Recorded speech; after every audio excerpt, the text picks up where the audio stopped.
വൈദ്യരെ. കാട്ടുമുത്തപ്പനോ? ഈയിടെയായി ഭയങ്കര ശരീരവേദനയും ക്ഷീണവും. ഭാരം കൂടിയ മൃഗങ്ങളുടെ രൂപത്തിൽ പ്രത്യക്ഷപ്പെടുമ്പോഴാ വേദന കൂടുതൽ. ആന, കാണ്ടാമൃഗം ഇവരെയൊക്കെ വിളിച്ചാൽ ഞാൻ അതേ രൂപത്തിൽ പ്രത്യക്ഷപ്പെടണ്ടേ? ശരി, മരുന്ന് തരാം. പക്ഷെ ഒരാഴ്ചത്തേക്ക് ഭാരമുള്ള രൂപത്തിൽ പ്രത്യക്ഷപ്പെടരുത്. അതെങ്ങനെ പറ്റും? ഏതെങ്കിലും ആന വിളിച്ചാൽ? സൂത്രനോട് പറയാം, എന്തെങ്കിലും വഴി കാണും. അതുകൊണ്ട് കാട്ടുമുത്തപ്പനെ ഒരാഴ്ചത്തേക്ക് ആനകൾ വിളിക്കരുത്.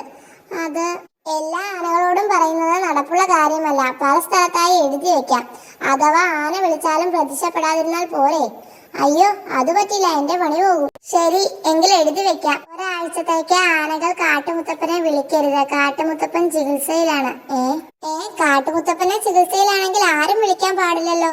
ശരിയാ, ആനകൾക്ക് മാത്രം എന്താ പ്രത്യേകത? ആനയുടെ അടുത്ത് വന്നാൽ അസുഖം കൂടുമോ? അത് തെറ്റാ. നമുക്കെന്താ വൃത്തിയില്ലേ? നമ്മൾ എന്നും കുളിക്കും. ആഴ്ചയിൽ ഒരു തവണ പോലും കുളിക്കാത്തവരുണ്ട്. വലിയ ശരീരമല്ലേ, കൂടുതൽ രോഗാണുക്കൾ ഇരിക്കുമെന്ന് വിചാരിച്ചു കാണും. എങ്കിൽ നമുക്കല്ലേ അസുഖം വരേണ്ടത്? അതില്ലല്ലോ. ആരോ കാട്ടുമുത്തപ്പനെ പറഞ്ഞു തെറ്റിദ്ധരിപ്പിച്ചതാ.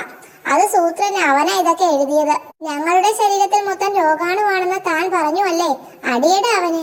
അയ്യോ, ആണോ സൂത്ര? എന്നിട്ട് ഒന്നും കാണാനില്ലല്ലോ. വൈദ്യരെ, കാട്ടിലെ ആനകൾ മൊത്തം എന്നെ വിളിച്ച് പ്രത്യക്ഷപ്പെടുത്തി. അയ്യോ, അവർക്ക് അസുഖമൊന്നും ഇല്ലെന്ന് തെളിയിക്കാനാണത്രേ.